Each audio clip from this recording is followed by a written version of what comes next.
दोस्तों स्वागत है आपका हमारे YouTube चैनल एजुकेशन पॉइंट में। तो आज हम आपके लिए लेके आए आधुनिक भारत से संबंधित तीसरी महत्वपूर्ण क्लास। तो चलो बिना टाइम वेस्ट किए आज की क्लास को स्टार्ट करते हैं। और अगर आपने इससे पहले की दोनों क्लासें नहीं देखी तो वो आप प्ले लिस्ट में जाके ज़रूर देखें। आगे देखते देखो पहले प्रश्न की तरफ। प्रश्न नंबर 41 से स्टार्ट होगा हमारा। तो 41वां प्रश्न है हमारा, साइमन कमीशन की नियुक्ति कब हुई थी? नवंबर 1927 में हुई थी।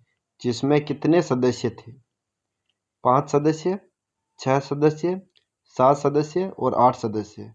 तो 41वां प्रश्न है, आंसर कमेंट करके बताना है कि जो साइमन कमीशन, इम्पोर्टेंट सवाल है ये, कई बार परीक्षाओं में पूछा गया है। इसकी नियुक्ति जो नवंबर 1927 में हुई थी, तो इसमें कितने सदस्य थे? तो answer correct option number C, 7 सदस्य थे। ठीक है। और साइमन कमीशन की नियुक्ति हुई थी नवंबर 1927 में, और इसके खिलाफ में दिसंबर 1927 में कौन सा अधिवेशन हुआ था? मद्रास अधिवेशन। मद्रास अधिवेशन। और मद्रास अधिवेशन किसके नेतृत्व में हुआ था? तो M.A. अंसारी के नेतृत्व में मद्रास अधिवेशन हुआ था। ठीक है। और साइमन कमीशन ध्यान रखना है भारत में कब आया था? तो ये भारत में आया था 3 फरवरी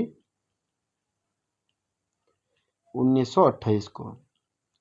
ये दोनों डेट ध्यान रखना है कि साइमन कमीशन की नियुक्ति कब हुई थी, तो 1927 में हुई थी।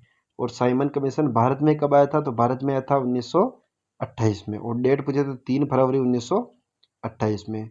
आगे देखते हैं नेक्स्ट क्वेश्चन।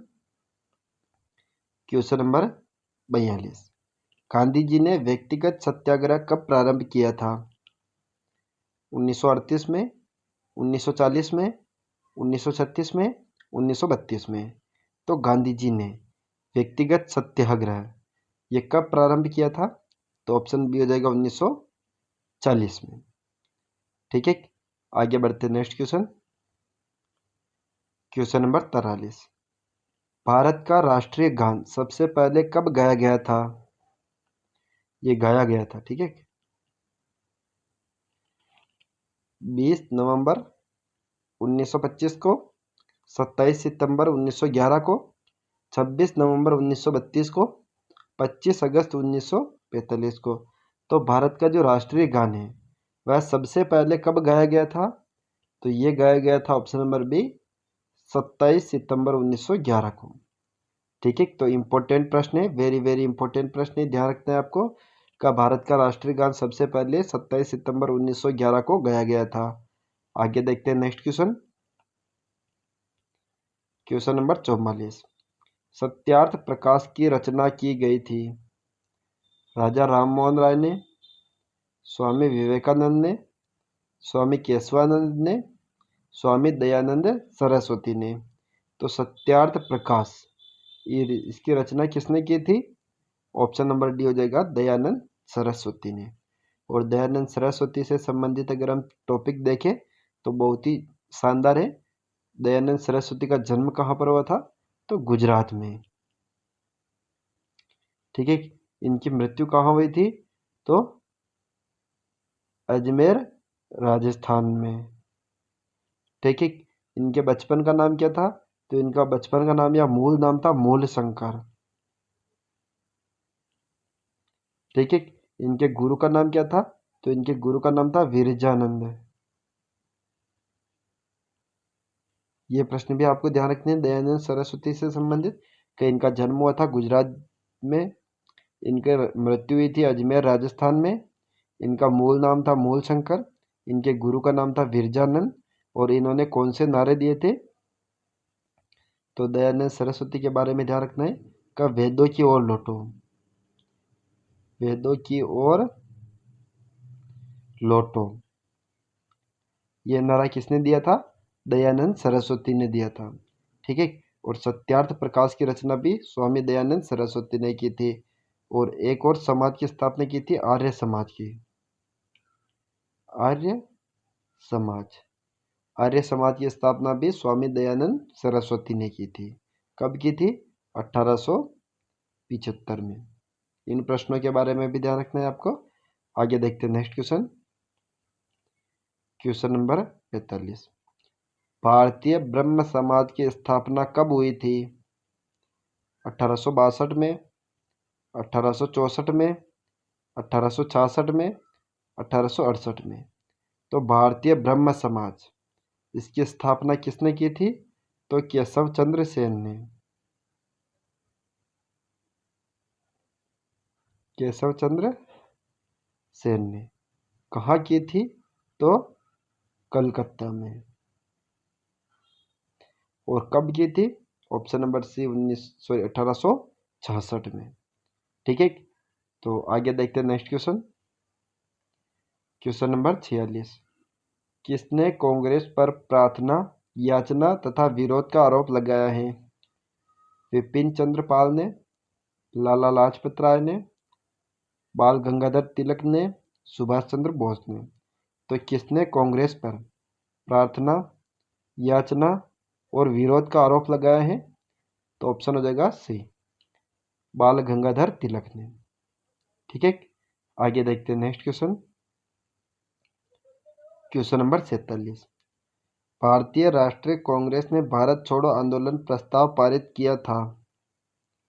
लाहौर में, बम्बई में, कोलकाता में और मद्रास में।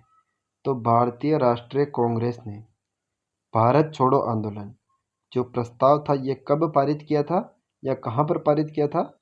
तो ये पारित किया था आपके ऑप्शन नंबर बी, बम्बई में। ठीक है, आगे देखते हैं next question. Question number 48, Bharat का प्रथम समाचार पत्र था? कॉमनवेल्थ, गदर, संवाद कौमुदी, बंगाल गजट। तो भारत का प्रथम समाचार पत्र कौन सा था? इंपॉर्टेंट क्वेश्चन है ये। तो इसमें हो जाएगा option number D, Bengal gazette. ठीक है, और बंगाल गजट ये कब प्रकाशित हुआ था? तो 1780 में। और किसने प्रकाशित किया था? तो जेम्स अगस्टस हिकी ने। जेम्स अगस्टस हिकी ने बंगाल गजट समाचार पत्र का प्रकाशन किया था 1780 में। और जेम्स अगस्टस हिकी को भारत में पत्रकारिता का अग्रदूत माना जाता है। ठीक है, और अगर अन्य समाचार पत्रों के बारे में देखें तो कॉमनवेल्थ और एक है न्यू इंडिया। न्यू इंडिया, ये दोनों समाचार पत्र किसके हैं? तो ये दोनों समाचार पत्र के आपके एनी बिसेंट के हैं। Any Besant. ठीक है, गदर समाचार पत्र है आपके लाला लाजपत राय का। लाला लाजपत राय का। ठीक है, संवाद कौमुदी समाचार पत्र है आपके राजा राम मोहन राय का।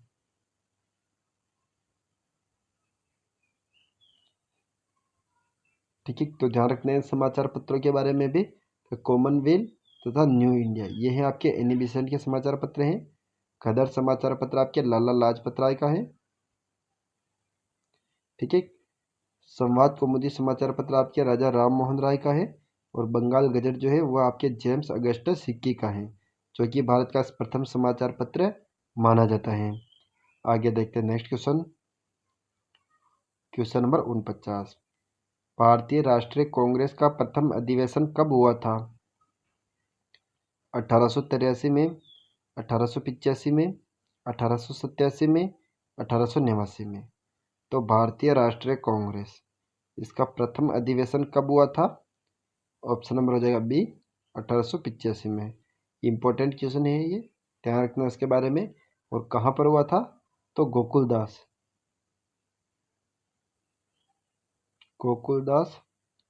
Tejpal Sanskrit college,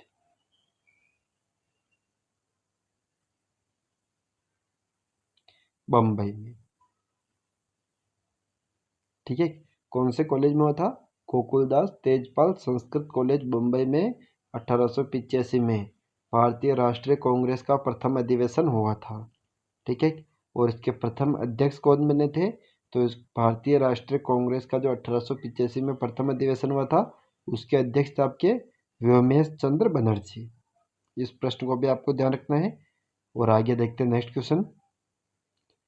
question number 50, रियासती विभाग की स्थापना कब हुई थी? 1945 में, 1946 में, 1947 में और 1948 में। तो रियासती विभाग इसकी स्थापना कब हुई थी? ऑप्शन नंबर सी 1947 में। और इसका प्रथम अध्यक्ष कौन था? तो सरदार पटेल,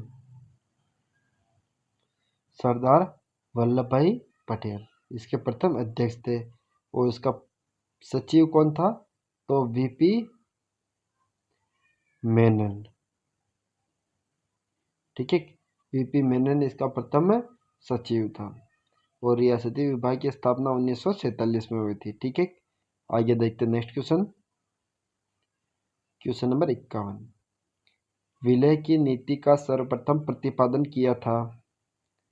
वारेन हेस्टिंग्स ने, विलियम बेंटिक ने, लॉर्ड डलहौजी ने, लॉर्ड वेलेस्ली ने। तो विलय की नीति इसका सर्वप्रथम प्रतिपादन कब किया किसने किया था?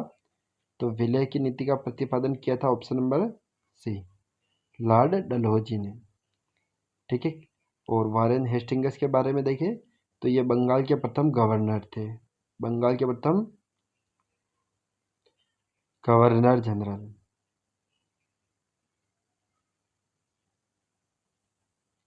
ठीक है, और इन्होंने कौन सी नीति अपनाई? सुरक्षा घेरे की नीति, सुरक्षा घेरे की नीति। ठीक है, और अगर विलियम बेंटिक के बारे में देखें तो विलियम बेंटिक जो थे वह संपूर्ण भारत के प्रथम गवर्नर जनरल थे। तो यहाँ पर ध्यान रखना है कि बंगाल के प्रथम गवर्नर जनरल तो थे आपके वारेन हेस्टिंग्स, और संपूर्ण भारत के प्रथम गवर्नर जनरल थे आपके विलियम बेंटिक। ठीक है, तो इन दोनों प्रश्नों के बारे में ध्यान रखना है आपको। और आगे देखें तो विलियम बेंटिक ने सती प्रथा पर सर्वप्रथम प्रतिबंध लगवाया था, सती प्रथा पर। ठीक है, और आगे देखें तो लॉर्ड वेलेस्ली जो है वो सहायक संधि के जन्मदाता हैं, सहायक संधि के। और सबसे पहले सहायक संधि किसने की थी? तो 1798 में हैदराबाद के निजाम ने सबसे पहले सहायक संधि की थी।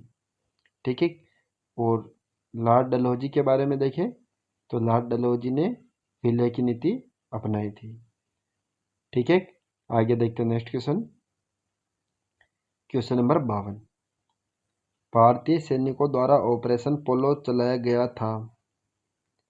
हैदराबाद के विलय हेतु, गोवा के विलय हेतु, कोलकाता के विलय हेतु और पंजाब के विलय हेतु। तो भारतीय सैनिकों द्वारा ऑपरेशन पोलो कब चलाया गया था ये? तो ये चलाया गया था आपके हैदराबाद के विलय हेतु। ठीक है, और गोवा के विलय हेतु कौन सा अभियान चलाया गया था? तो ऑपरेशन विजय। और ये कब चलाया था? तो 17 दिसंबर 1961 में पुर्तगालियों को बाहर निकालने के लिए गोवा में चलाया गया था ऑपरेशन विजय। और 19 दिसंबर 1961 को गोवा को केंद्र शासित प्रदेश बनाया गया तथा यहाँ पर पुर्तगालियों का शासन समाप्त कर दिया गया था। ठीक है, तो दोनों बातें ध्यान रखना है, ऑपरेशन पोलो हैदराबाद के विलय हेतु और ऑपरेशन विजय है आपके गोवा के विलय हेतु। ठीक है, आगे देखते हैं नेक्स्ट क्वेश्चन। क्वेश्चन नंबर 53, निम्न में से किस समाचार पत्र का प्रकाशन बाल गंगाधर तिलक ने किया है? पंजाबी वंदे मातरम, सोम प्रकाश, मराठा, यंग इंडिया। तो निम्न में से किस समाचार पत्र का प्रकाशन बाल गंगाधर तिलक ने किया है? तो ऑप्शन हो जाएगा सी, मराठा। ठीक है, मराठा। और एक और समाचार पत्र है केसरी। इन दोनों समाचार पत्रों का प्रकाशन किसने किया था? तो बाल गंगाधर तिलक ने। ठीक है, पंजाबी वंदे मातरम का प्रकाशन किसने किया था? तो इसका प्रकाशन किया था लाला लाजपत राय ने, लाला लाजपत राय ने। ठीक है, और सोम प्रकाश इसका प्रकाशन किया था ईश्वर चंद्र विद्यासागर ने, ईश्वर चंद्र विद्यासागर ने। ठीक है। और यंग इंडिया, इसका प्रकाशन किया गांधी जी ने। और ये एक और चीज़ है, न्यू इंडिया। न्यू इंडिया का प्रकाशन किया था एनी बिसेंट ने। और यंग इंडिया का प्रकाशन किया था गांधी जी ने। ठीक है। आगे देखते हैं next question. Question number 54। Congress का नरम दल तथा गरम दल में पुनः एकीकरण हुआ था 1907 में, 1916 में, 1922 में और 1924 में। तो कांग्रेस का नरम दल तथा गरम दल, इन दोनों में पुनः एकीकरण कब हुआ था? तो ऑप्शन बी हो जाएगा 1916 में। और 1907 में जो सूरत अधिवेशन हुआ था, सूरत अधिवेशन किसके अध्यक्षता में? तो रास बिहारी बोस की अध्यक्षता में। ठीक है। तो उस समय कांग्रेस नरम दल तथा गरम दल में बट गया था। और नरम दल का नेतृत्व किया था सुरेंद्रनाथ बनर्जी ने। सुरेंद्रनाथ बनर्जी ने। और गरम दल का नेतृत्व किया था बाल गंगाधर तिलक ने। बाल गंगाधर तिलक ने। ये सभी घटनाएं कब की है? 1907 की। तो ध्यान रखना है 1907 में सूरत अधिवेशन हुआ था जिसके अध्यक्ष थे रास बिहारी बोस। उस समय कांग्रेस नरम दल तथा गरम दल में बट गया था। नरम दल का नेतृत्व किया था सुरेंद्रनाथ बनर्जी ने और गरम दल का नेतृत्व किया था बाल गंगाधर तिलक ने। और इसके बाद की घटना देखें तो कांग्रेस का जो 1916 में लखनऊ अधिवेशन हुआ था, ठीक है, किसकी अध्यक्षता में? तो अंबिकाचरण मजूमदार, इसकी अध्यक्षता में लखनऊ अधिवेशन हुआ था 1916 में, जिसमें नरम दल तथा गरम दल पुनः एकीकरण हुआ था इसका। ठीक है। तो दोनों बातें ध्यान रखनी है आपको। आगे देखते हैं next question. Question number 55। Gandhi Irwin समझौता कब हुआ था? 1929 में, 1930 में, 1931 में और 1932 में। तो गांधी इरविन समझौता कब हुआ था? ऑप्शन हो जाएगा सी 1931 में। और डेट पूछे तो 4 मार्च 1931 में। और इस समझौते के तहत गांधी जी ने सविनय अवज्ञा आंदोलन को स्थगित किया था तथा द्वितीय गोलमेज सम्मेलन में भाग लेने के लिए राजी हुए थे। ठीक है। तो दोस्तों आज के हमारे 15 प्रश्न यहीं पर समाप्त होते हैं। नेक्स्ट मिलते हैं अगले वीडियो में। इससे पहले आप हमें कमेंट करके ज़रूर बताइएगा वीडियो आपको कैसा लगा। अगर वीडियो पसंद आया हो तो वीडियो को लाइक करें और चैनल पर नए हो तो चैनल को सब्सक्राइब करें। Thank you. जय हिंद, जय भारत।